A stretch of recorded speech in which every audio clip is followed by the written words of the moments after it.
Para introducir este mensaje quisiera que fuéramos a el Evangelio de Marcos. Vamos a estar leyendo capítulo 5, versículo del 1 al 20. Marcos 5, 1 al 20.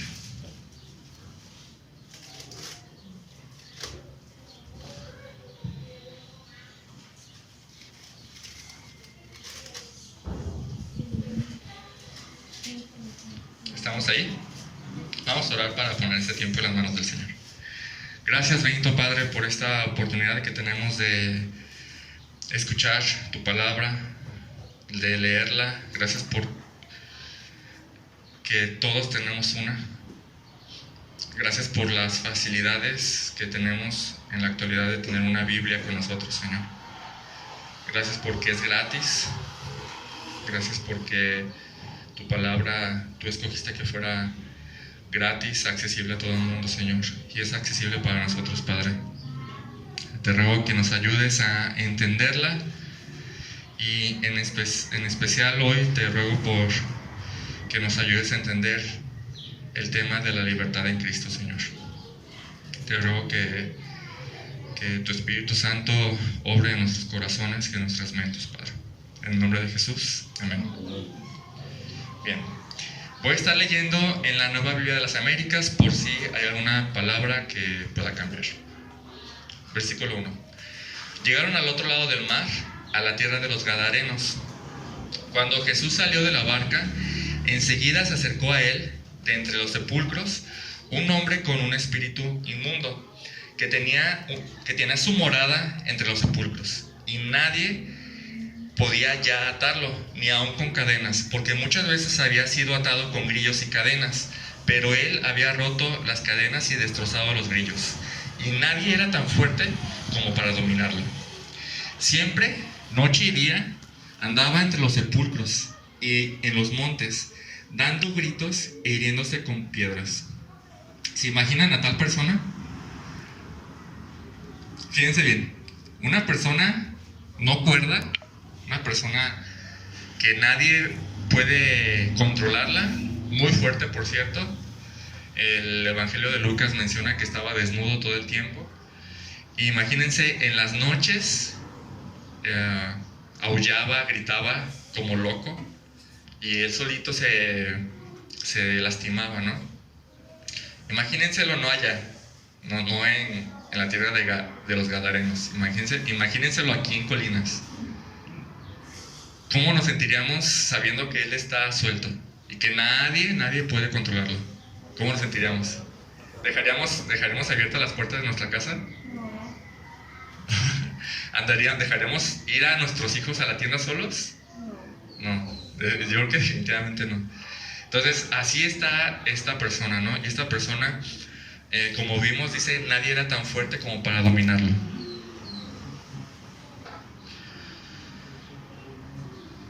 Cuando vio a Jesús de lejos, corrió y se postró delante de él, y gritando a gran voz dijo: ¿Qué tengo yo que ver contigo, Jesús, Hijo del Dios Altísimo? Te imploro, por Dios, que no me atormentes. Porque Jesús le decía: sal del hombre, espíritu inmundo. ¿Cómo te llamas?, le preguntó Jesús. Me llamo Legión, respondió, porque somos muchos. Ahora, ¿cuántos son muchos? ¿Cuántos demonios o espíritus demoníacos pueden vivir en una sola persona? Cientos, miles. Cuando Jesús le preguntó el nombre, su nombre hace referencia a un número, legión. ¿Qué es una legión? Una legión es un ejército en aquellos tiempos de 6,000 soldados. Más o menos, aproximadamente.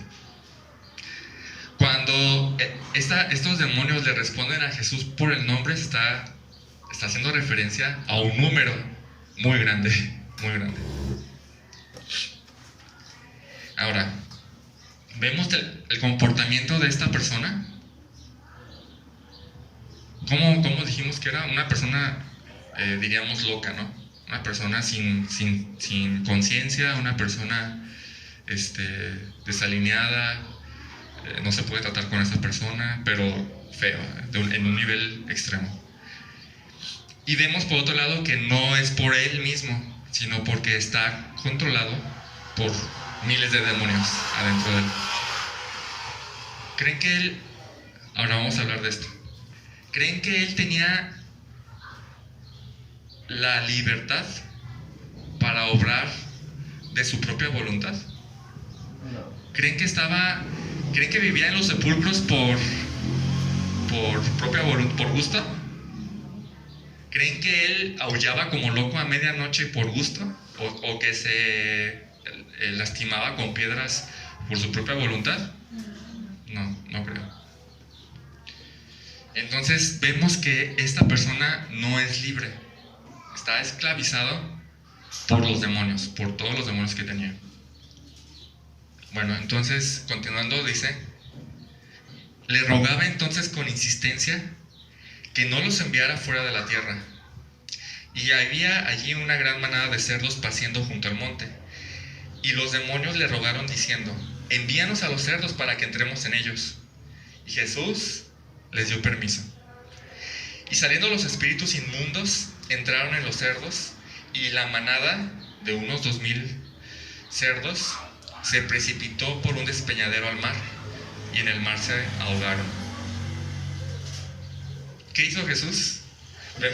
Vemos a Jesús como en las películas de exorcismos acá, haciendo así como que sale el demonio. No lo vemos así a Jesús, ¿verdad? Vemos a los demonios rogándole a Jesús que los dejara ir a un lado, ¿no? ¿Y cómo vemos a Jesús? Así, les doy permiso, ¿sí? Les da el permiso, o sea, no hace ningún esfuerzo Jesús. Les da el permiso a los demonios de salir. Es increíble, esta historia me impacta demasiado. Los que cuidaban los cerdos huyeron y lo contaron en la ciudad y por los campos. Y la gente vino a ver qué era lo que había sucedido. Vinieron a Jesús, y observen, y vieron al que había estado endemoniado. ¿Cómo? Sentado, vestido y en su juicio cabal, o en su cabal juicio. Y menciona, esa persona es el mismo que había tenido la legión. ¿Y qué dice? Tuvieron miedo. ¿Cómo? O sea, ¿tuvieron miedo por haberlo visto bien? ¿No era para que estuvieran contentos? Imagínense aquí, o sea, vuelvo a poner a Colinas como ejemplo. Imagínense que de repente, pues tenemos mucho miedo de esa persona, ¿no? Y de repente lo vemos bien, bañado, vestido, no sé, ayudándole a alguien como trabajo. ¿No nos daría mucho gusto que pasara eso en una persona? Pero, sin embargo, vemos que la gente tenía miedo. Ahora, ¿por qué tenían miedo? ¿Por qué? A ver, ¿por qué tenían miedo? Les había hecho perder un montón de cerdos. Eso no fue lo que les dio miedo. Lo que les dio miedo fue verlo a él. El cambio. ¿Por qué les dio miedo? Pues porque estaba realmente loco y camino yo para otro. ¿Se acuerdan que nadie podía dominarlo? No había nadie en la ciudad, ni muchos, que pudieran dominarlo. Y de repente lo ven dominado. Así lo ven, así. ¿Saben por qué tuvieron miedo? Porque quien lo liberara de esos demonios tenía que tener mucho más poder que esos demonios. Entonces voltearon a ver al que había sido endemoniado y dijeron: hay alguien aquí que hizo esto. No lo hizo él solo. Lo que estaban viendo era un hombre libre completamente de los demonios. Ahora, quiero que observen esto.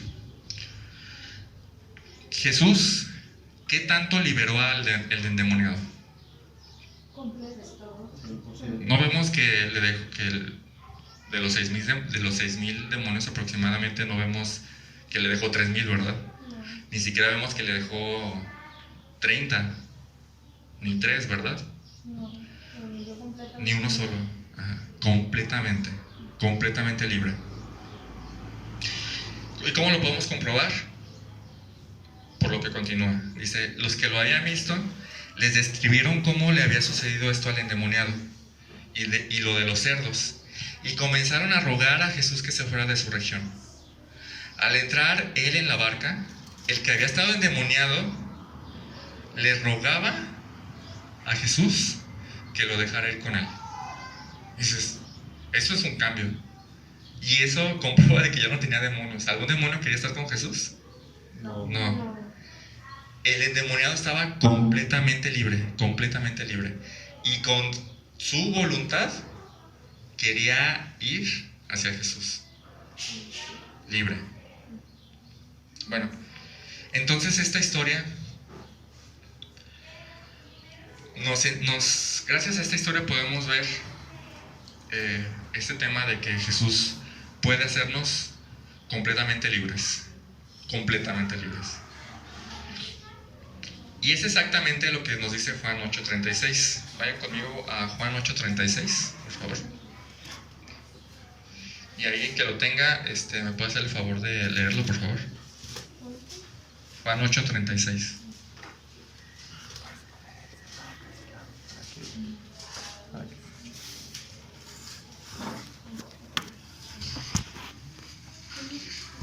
¿Alguien que me ayude a leerlo, por favor? Así que si el Hijo os libertare, seréis verdaderamente libres. Así que si el Hijo los hace libres, seréis o serán verdaderamente libres. Completamente libres. No a medias, no de mentiras, sino completamente libres. O sea, ¿qué tan libre nos hace Cristo? Todo, completo. Mencionaba nuestra hermana Reina que Él hace completo todo, ¿verdad? O sea, lo hace completo. Lo que Jesús hace, lo hace completo. Bueno, entonces somos completamente libres. Pero la pregunta es, ¿de qué o para qué? Porque de ahí es donde tenemos que ver qué es lo que nos hace libres. ¿De qué nos hace libres? ¿O para qué nos hace libres? Del pecado. ¿Libres del pecado? Ajá. Para ser hijos de Dios. No, porque cuando creemos en Él, cuando le entregamos nuestra vida, somos hijos de Dios y nos hace completamente libres. ¿De qué nos hace libres? Del pecado. Ok. ¿Y para qué nos hace libres? Entre otras cosas. Muy bien. Vamos a la definición de libertad. ¿Qué es libertad?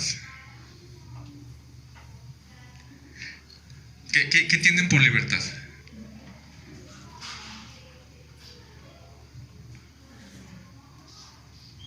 ¿Qué es alguien libre?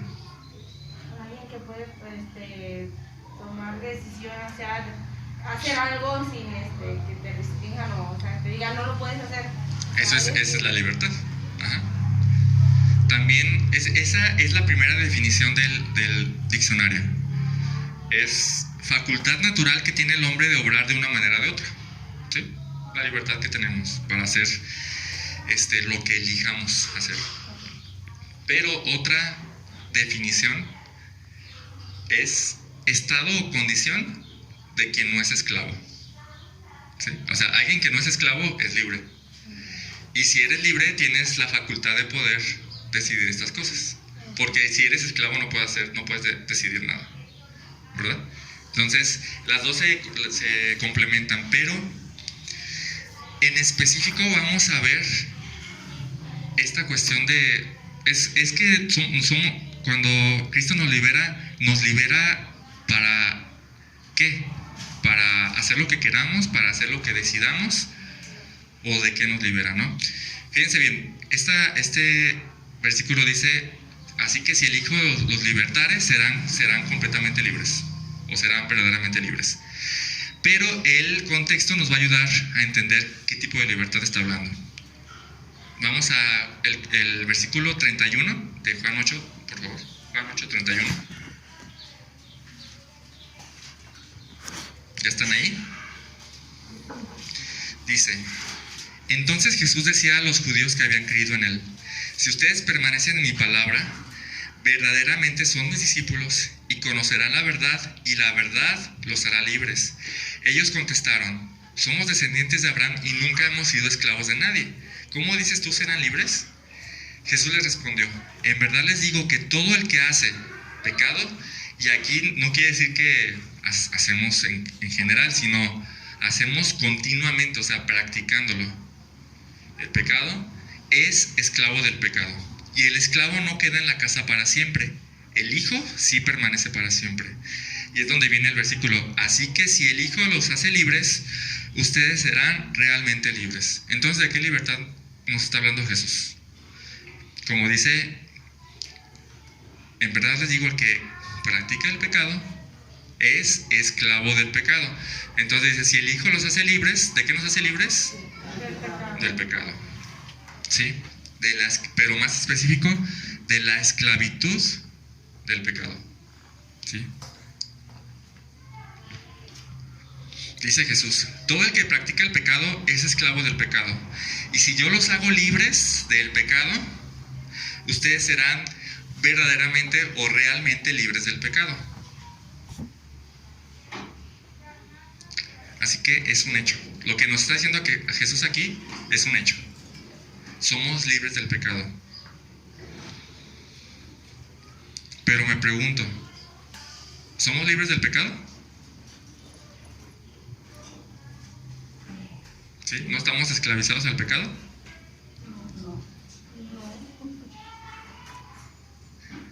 ¿O sí?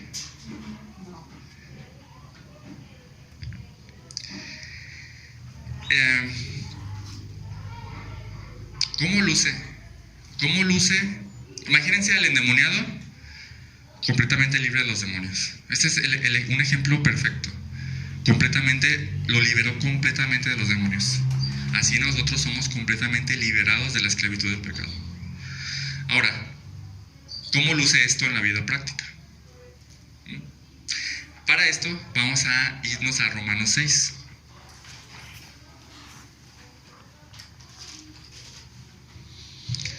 Romanos 6 es el lugar donde tenemos que ir si queremos entender bien qué significa ser libres del pecado. Romanos 6. Y lo voy a dividir en dos partes. La primera parte es: Pablo quiere que sepan algo, ¿sí? Y la segunda parte es: Pablo quiere que practiquen algo. Entonces, la primera parte es conocimiento, la segunda parte es práctica. ¿Bien? Romanos 6. Vamos a leer a partir del 1 y por ahorita hasta el versículo 10.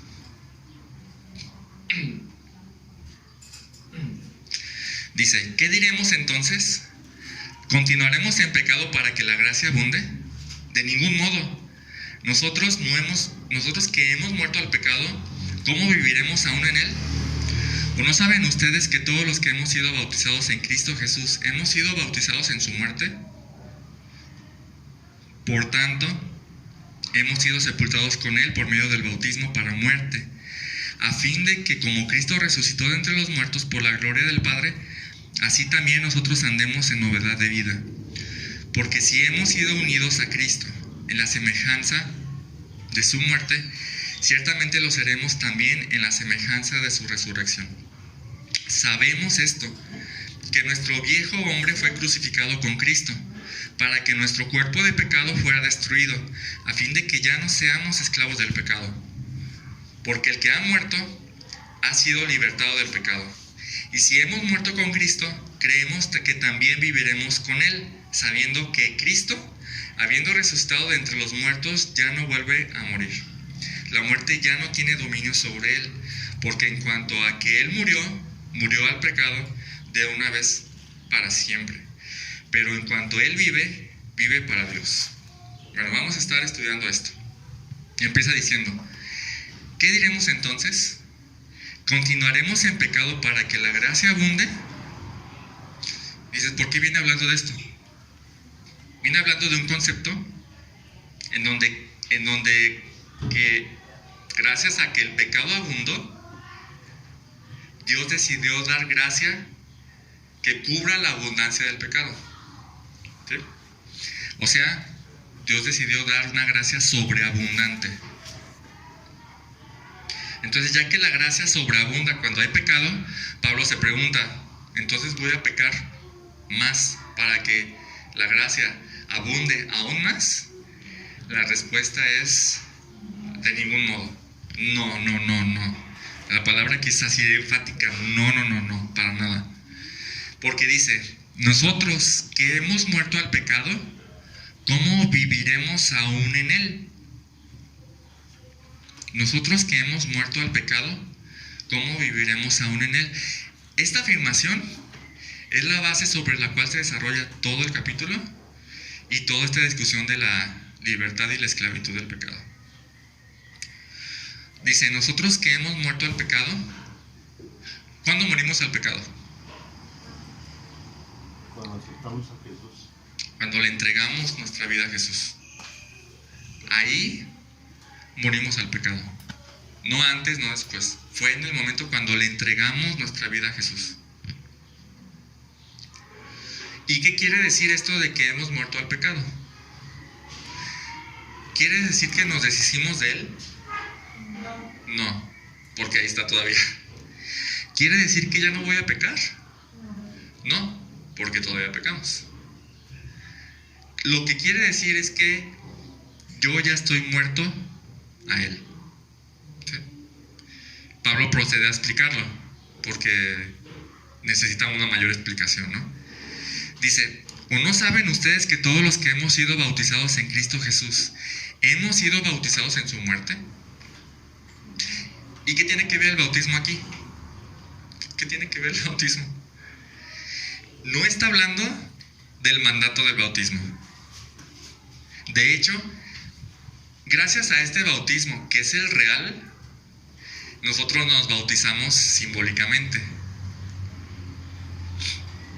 ¿Qué quiere decir bautizar? La palabra bautizar o bautismo no se tradujo del griego, se transliteró. La palabra griego es baptizo. Sí se fijan que suena igual, ¿no? O similar. Pero su significado literal quiere decir sumergir. Sumergir. Eso es lo que quiere decir bautizar. ¿Sí? Bautizar. Entonces quiere decir que nosotros somos introducidos o sumergidos en él cuando creímos y le entregamos nuestra vida a Cristo. Entonces somos insertados en él. Estamos dentro de él. Nos pusieron, cuando creímos, nos pusieron ahí, adentro de él. Eso es lo que quiere decir. Dice, en este versículo podría decir esto. Si nosotros hemos sido introducidos en Cristo Jesús, entonces también hemos sido introducidos en su muerte. ¿Qué quiere decir? Que morimos juntamente con Cristo.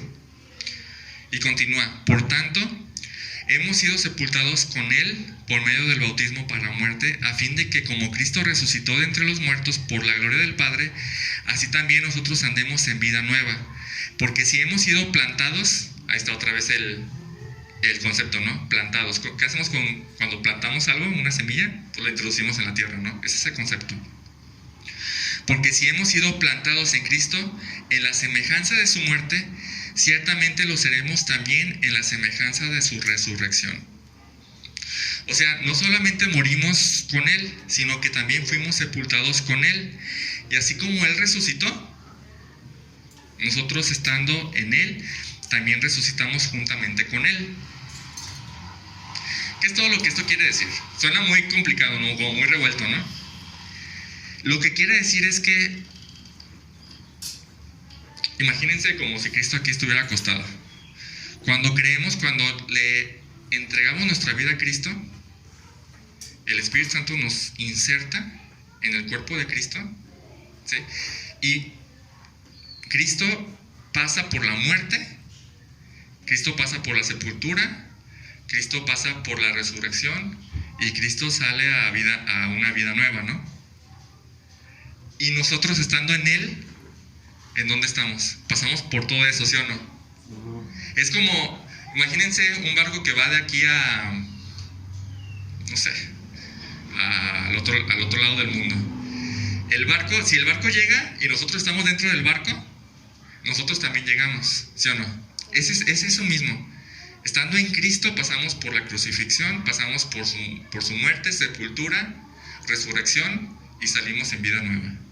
Eso es exactamente lo que quiere decir la frase muy usada por Pablo, en Cristo. Estando en Cristo. Si estamos en Cristo, quiere decir que nosotros estamos sepultados con Él, plantados con Él. Y Pablo continúa con la idea de esta unión con Cristo.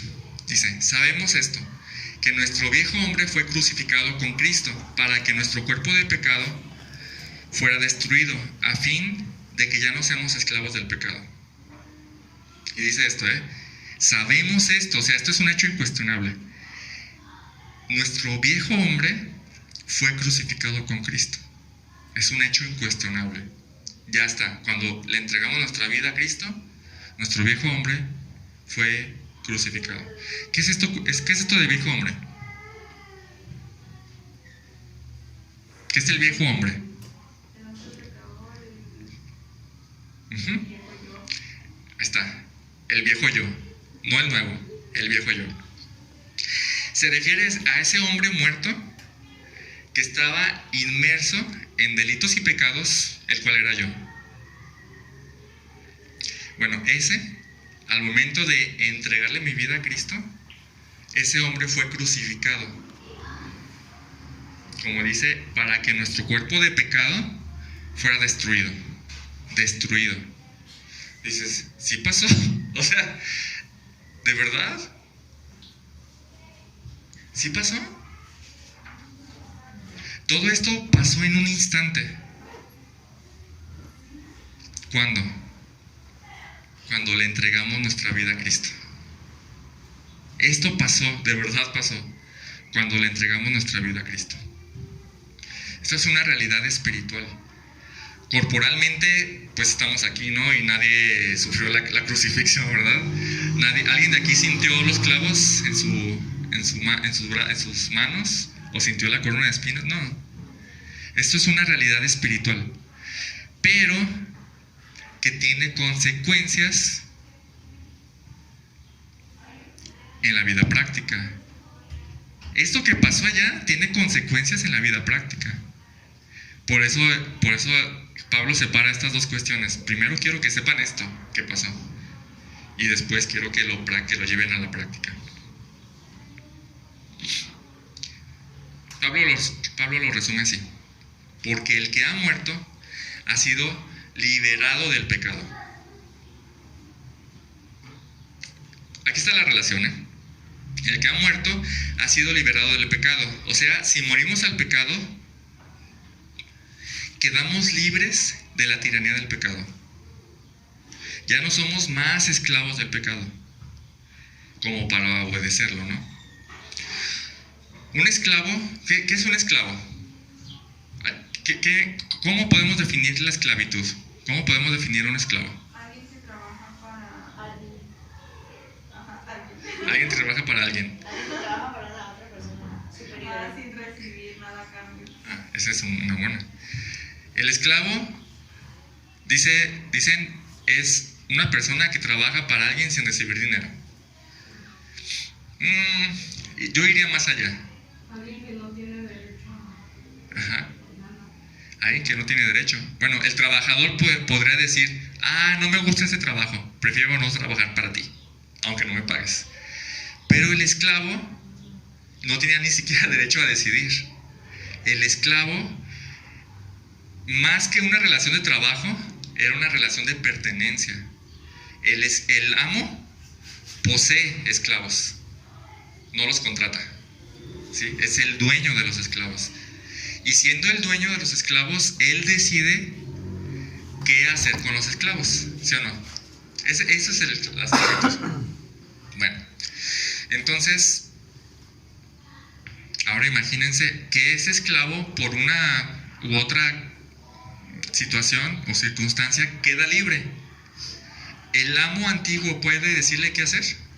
Si queda libre, ¿no? El esclavo no tiene obligación de obedecerlo. ¿Y el amo antiguo tiene algún derecho sobre el esclavo? Ni uno solo.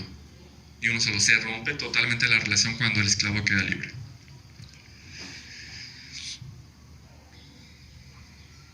Entonces, como dice aquí, es un hecho, es un hecho, que el que ha muerto ha sido liberado del pecado.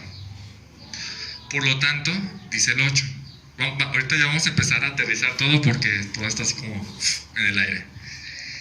El 8 dice: y si hemos muerto con Cristo, creemos que también viviremos con Él, sabiendo que Cristo, habiendo resucitado de entre los muertos, no volverá a morir. La muerte ya no tiene dominio sobre Él, porque en cuanto a que Él murió al pecado de una vez para siempre, pero en cuanto a Él vive para Dios. Vamos a empezar a aterrizar. Acuérdense que cuando le entregamos nuestra vida a Cristo, el Espíritu Santo nos introdujo en el cuerpo de Cristo, ¿verdad? Nos introdujo en el cuerpo de Cristo. Todo lo que se aplica a Él, entonces se aplica a nosotros, todo lo que se aplica. Dice, si Cristo murió, nosotros, entonces, ¿qué? Morimos. Si Cristo vive, nosotros también vivimos, ¿no? En Él. Si Cristo, habiendo resucitado de los muertos, no vuelve a morir, nosotros no volvemos a morir. Si la muerte no tiene dominio sobre Él, ¿tiene dominio sobre nosotros? Tampoco. Nosotros no vamos a morir. Jesús en la cruz venció la muerte al resucitar. Y eso hizo que la muerte ya no tuviera dominio sobre Él. Ahora, dice, si Él murió al pecado una vez y para siempre, nosotros también morimos al pecado de una vez y para siempre. Pero esto está un poquito más difícil de entender, ¿verdad? Dice, porque ¿de qué manera morimos nosotros al pecado de una vez y para siempre? ¿De qué manera? ¿De qué manera Jesús murió al pecado una vez y para siempre?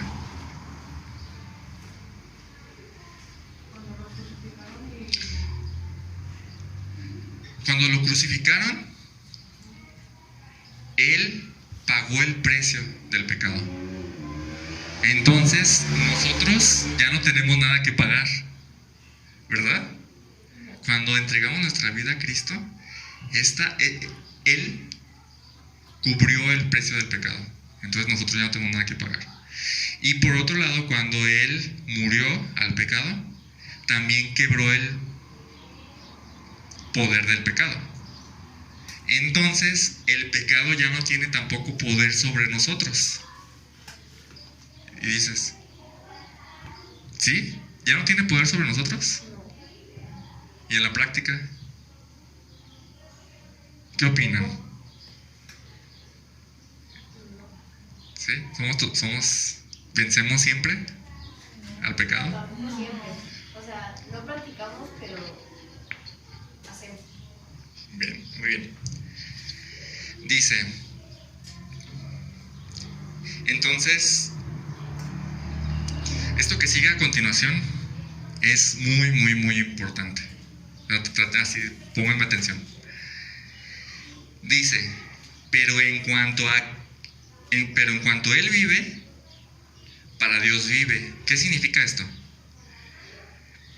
Dice, por cuanto Él está vivo, entonces vive para Dios.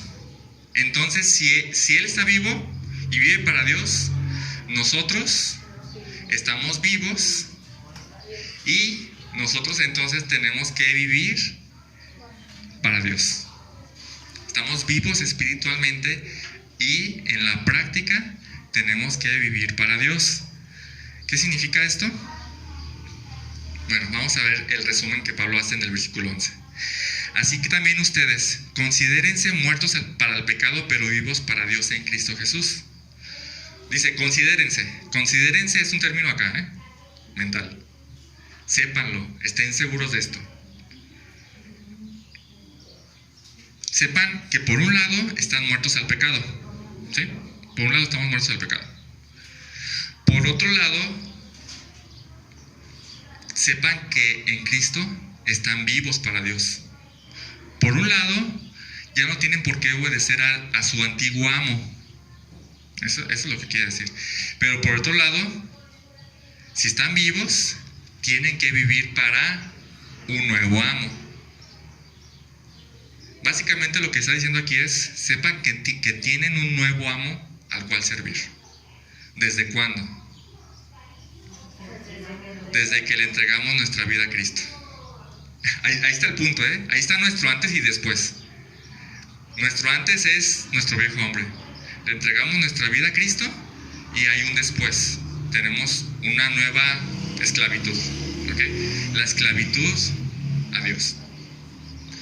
Entonces, hasta aquí todo lo que ha dicho Pablo, lo ha dicho para que nosotros sepamos algo. Si se fijan, ahorita ha sido puros conceptos, digamos que teológicos, han sido puros conceptos de que tenemos que entender algo que pasó allá, ¿verdad?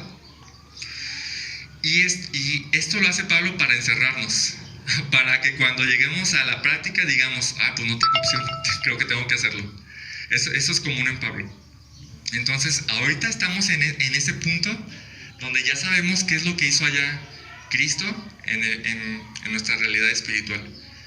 Pero lo que va a hacer Pablo ahorita es esto, lo que sigue, tienen que practicarlo porque pasó esto allá. ¿Bien? Vamos a leer del 11 al 23. Bueno, desde el 10. Así también, considérense ustedes muertos para el pecado, pero vivos para Dios en Cristo Jesús.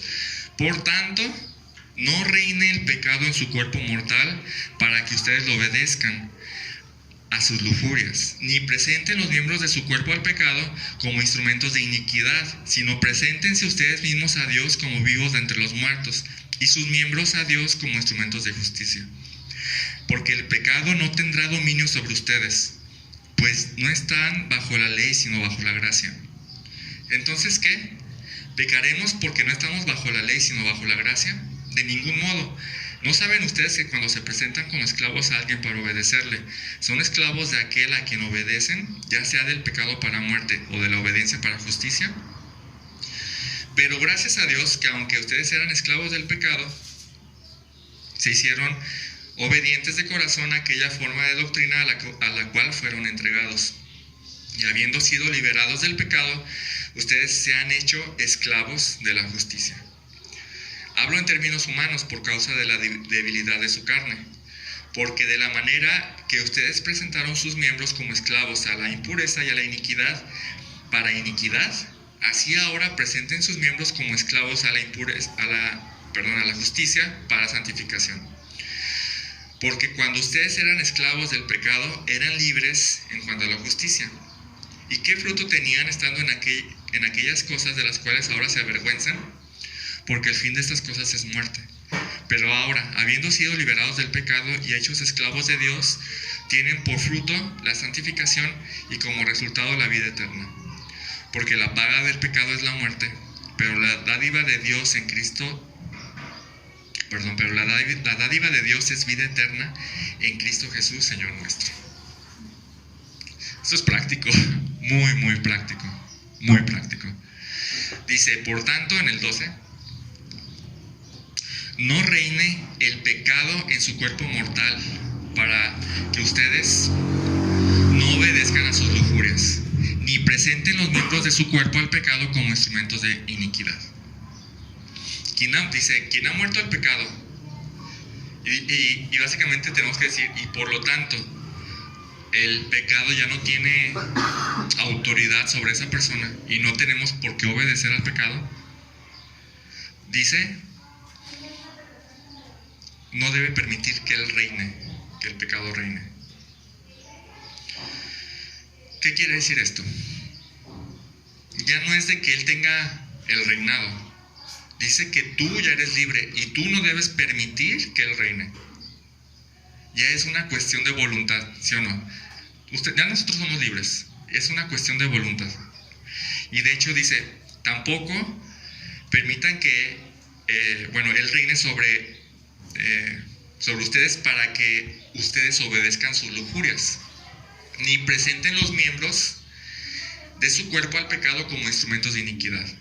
O sea, ya no tenemos por qué decirle al pecado, aquí están nuestros miembros, úsalos. Aquí está mi mano, aquí están mis ojos, aquí está mi cerebro, úsalo. Ya no tenemos que hacer eso, ni tenemos por qué, no tenemos por qué obedecerlo, ni Él tiene autoridad sobre nosotros. Imagínense la historia del endemoniado, ¿no? Imagínense que ya Jesucristo ya lo liberó al 100% de todos los pecados, y que en vez de ir con Jesús a la barca, a querer ir con Él, Él va hacia los demonios y les dice, ¿y ahora qué hago? Es absurdo, ¿no? Si ya estaba liberado, ¿por qué iría? ¿Por qué iría con los demonios a decirles, quiero seguirme lastimando? O quiero seguir aullando como loco a medianoche. ¿Verdad que no es... como que no nos suena, ¿verdad? Es lo mismo. Cuando Jesucristo nos liberó del pecado, nosotros ¿por qué dejaríamos que reinara el pecado? Pues no, ¿verdad? ¿Y por qué le permitiríamos usar nuestro cuerpo? No le permitiríamos usar, sino ¿por qué le ofreceríamos nuestro cuerpo al pecado para cometer pecado? No tendríamos por qué. Pero lo hacemos a veces, ¿verdad? Le decimos al pecado, ándale, toma mi cuerpo, toma mis ojos, toma mi cerebro, toma mi mente, piensa un montón de cosas. Dice, si no, preséntense a ustedes mismos a Dios como vivos de entre los muertos y sus miembros a Dios como instrumentos de justicia. O sea, en vez de ofrecer nuestros miembros o nuestro cuerpo al pecado para que cometa más pecado, lo que tenemos que hacer, lo que nos está diciendo Pablo, es ofrecerle a Dios nuestro cuerpo como,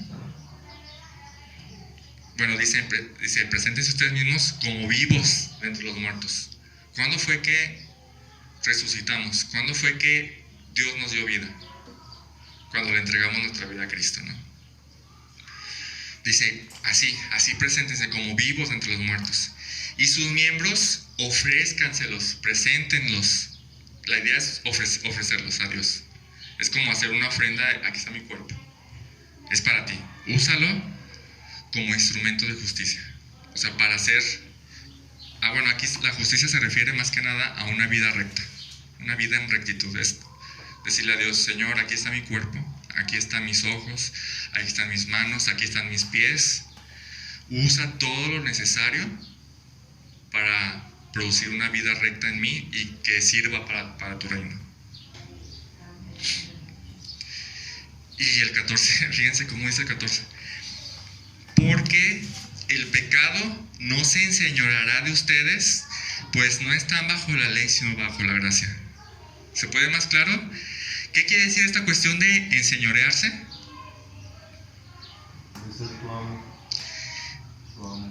En nuestras palabras, quiere decir, porque el pecado no volverá a ser Señor de ustedes. Esta es una realidad, ¿eh? El pecado no volverá a ser Señor sobre ustedes. Oye, pero yo siento que como que no me puedo liberar de él.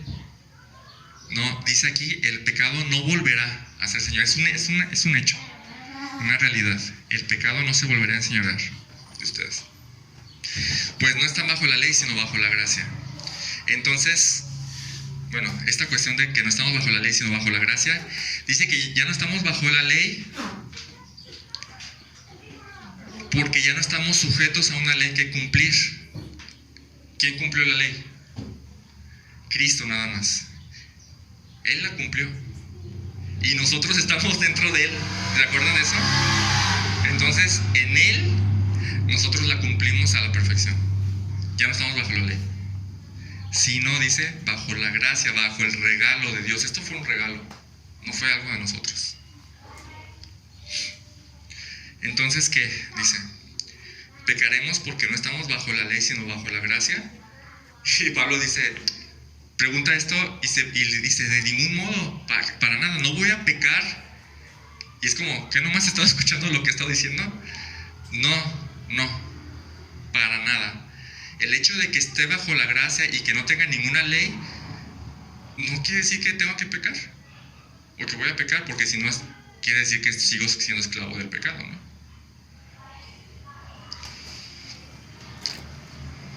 ¿No saben ustedes que cuando se presentan como esclavos a alguien para obedecerle, son esclavos de aquel a quien obedecen, ya sea del pecado para muerte o de la obediencia para justicia? Dice, ¿no saben esto? Esto que viene a continuación es un hecho que pasaba en aquellos tiempos. Cuando una persona se quedaba en bancarrota, por ejemplo, imagínense que Rogelio me debe, por usarte como ejemplo, Rogelio me debe $1,000,000 y no tiene dinero para nada para pagarme. Él, de su propia voluntad, decide esclavizarse a mí para, a través de la esclavitud, pagar la deuda. ¿Sí? Esa es la idea. En aquellos tiempos, cuando alguien se quedaba en bancarrota, se esclavizaba voluntariamente para pagar la deuda. Así como, ya no tengo, pero voy a trabajar para ti. Vengo a ser posesión tuya. ¿Sí? Esa es la idea.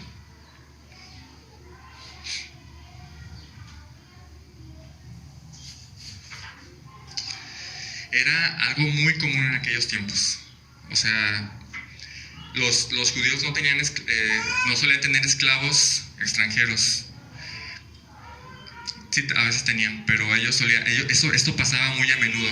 Cuando ellos se quedaban en bancarrota, era común que ellos usaran este recurso de la esclavitud para saldar su deuda, ¿no? Bueno, pero aquí hay dos amos. Uno es el pecado y otro es la justicia. ¿Sí? Dice, si tu amo es el pecado, como dice, ya sea del pecado para muerte o de la obediencia para justicia. Si tu amo es el pecado, o sea, la desobediencia a Dios, ¿cuál será tu destino? La muerte. La muerte. Y si tu amo es Dios y vives para obedecerlo en justicia, ¿cuál será nuestro destino? La vida eterna. ¿Ya vieron? Hay dos amos nada más. Solamente hay dos amos. No hay más. Y no podemos ser libres sin ningún amo. O somos esclavos del pecado o somos esclavos de Dios. No hay un punto intermedio. Entonces, ¿puede ser posible que alguien le haya entregado su vida a Cristo y siga siendo esclavo del pecado? ¿Qué opinan? ¿Es posible que si yo le entregué mi vida a Cristo, pueda ser todavía mi amo el pecado? No es posible. Simplemente Pablo así lo deja así bien claro, no es posible. Y Pablo nos responde, 17, pero gracias a Dios, fíjense bien en los tiempos, que aunque ustedes eran esclavos del pecado, ¿en qué tiempo? Tiempo pasado, ¿no? Que aunque ustedes eran en otro tiempo esclavos del pecado, se hicieron obedientes de corazón a aquella forma de doctrina a la cual fueron entregados. O sea, obedecieron el Evangelio o creyeron el Evangelio. Y habiendo sido liberados del pecado, ustedes fueron hechos esclavos de la justicia. Pasamos de ser propiedad de uno a ser propiedad del otro.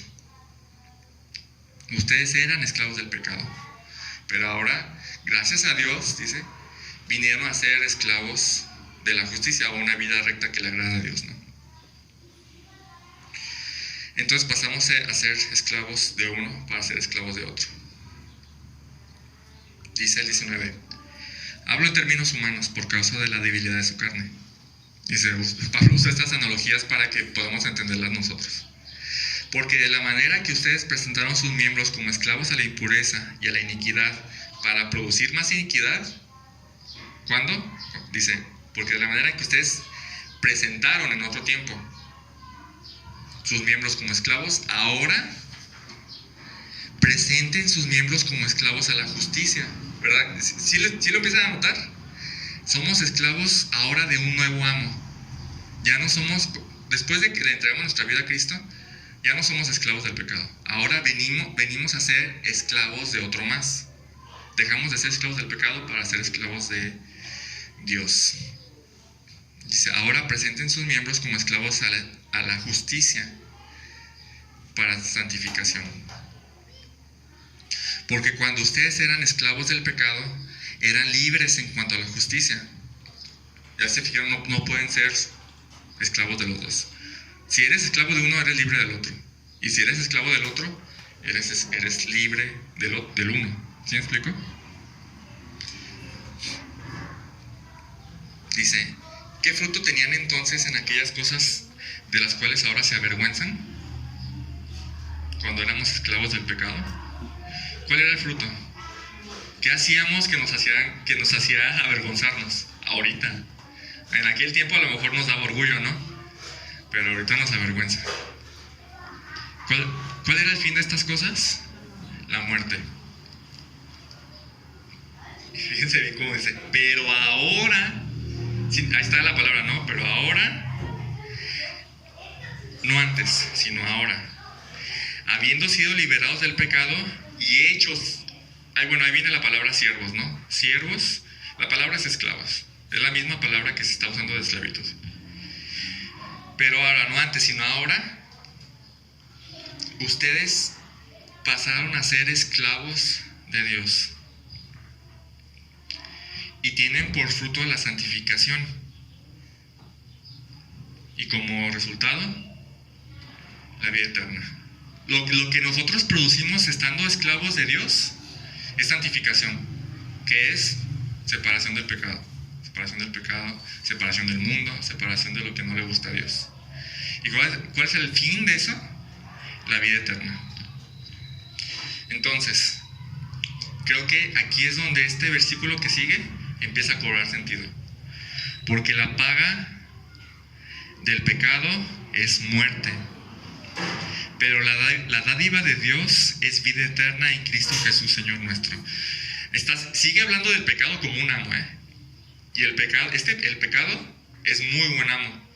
¿Se acuerdan que estamos hablando de que los amos no tienen por qué pagarle a los esclavos, ¿verdad? Bueno, este amo es muy bueno, muy buena onda y sí paga. ¿Cuál es el salario que paga? La muerte. Es la muerte. Ese es lo gacho. Que sí te paga, pero paga muerte. Pero dice, pero la dádiva de Dios, o sea, el regalo de Dios, Dios no paga a sus esclavos con vida eterna. Dios regala a sus esclavos vida eterna. ¿Sí lo notaron? Dios regala a sus esclavos vida eterna. Dice, pero el regalo de Dios es vida eterna en Cristo Jesús.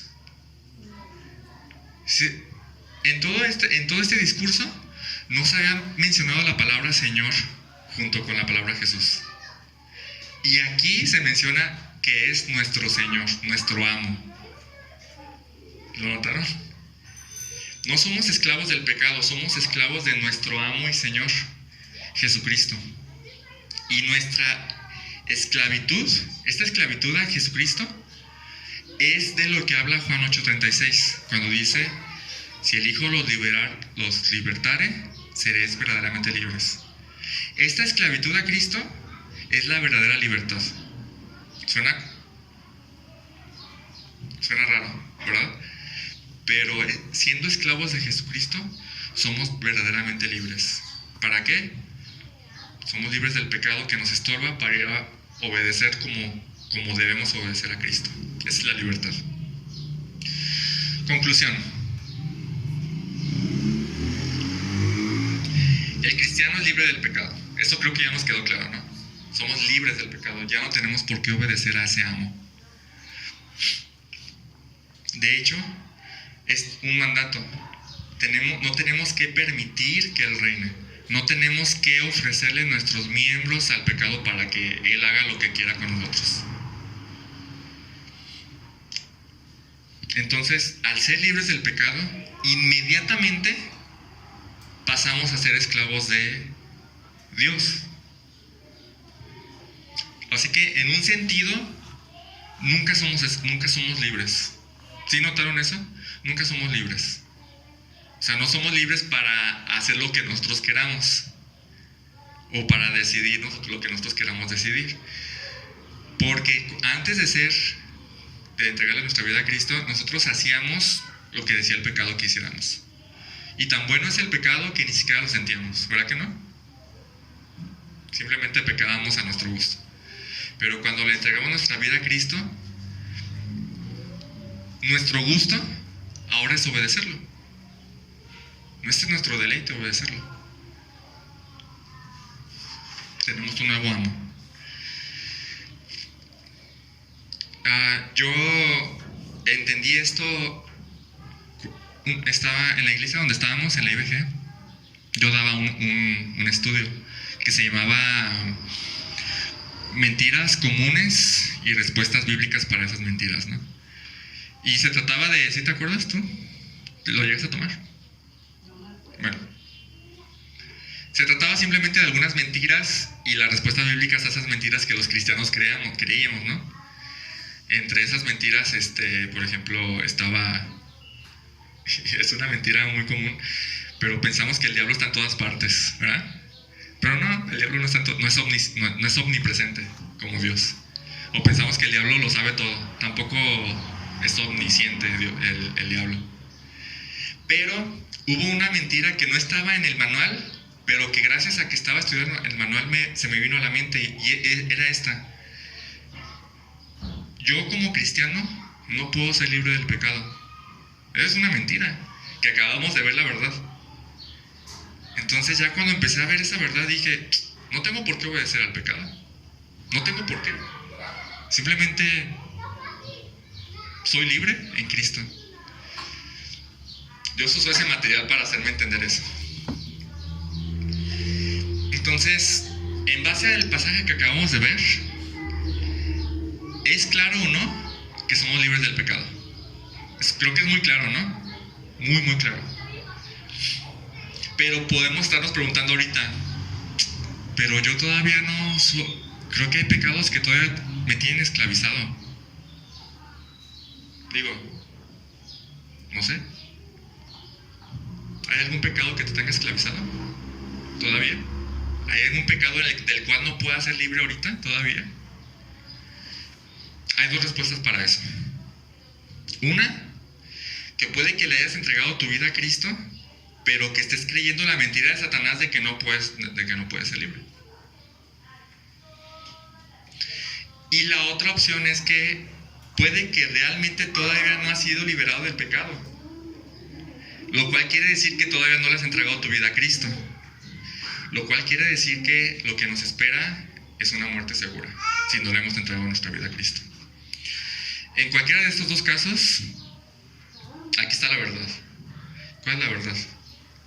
Cristo nos hace libres. ¿Cuándo?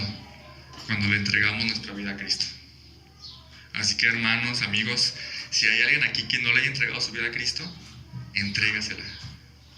Hoy es el día, sí. Porque si no se la entregamos, la paga del pecado es la muerte. Pero si se la entregamos, nuestra vida en fe y en obediencia, el regalo que Dios tiene para nosotros con eso es vida eterna. Vamos a orar. Gracias, bendito Padre, por este mensaje. Gracias por este capítulo de Romanos, Señor. Gracias porque somos libres, Padre, libres de pecado, libres de ese amo tirano, Señor, que siempre nos decía qué hacer, Señor, y nosotros no tenemos otra opción más que obedecerlo. Gracias porque vemos la verdad aquí en Romanos 6. Vemos el ejemplo también del endemoniado gadareno, Señor, al cual lo liberaste completamente, Señor. Te ruego, Señor, que claves esta verdad en nuestros corazones, Señor, y que de verdad podamos ser libres del pecado. No hay ningún pecado el cual tengamos que practicar, Señor, porque ya no somos esclavos del pecado, Señor. sino que somos libres del pecado para ser esclavos tuyos, Señor, y para ofrecer nuestro cuerpo, nuestra mente, nuestras manos, nuestros pies, nuestros ojos, todo lo que somos, Señor, ofrecértelo a ti, Señor, para vida eterna, Señor. Te ruego, Señor, que nos ayudes a entender completamente esta verdad, Señor. En nombre de Jesús, amén.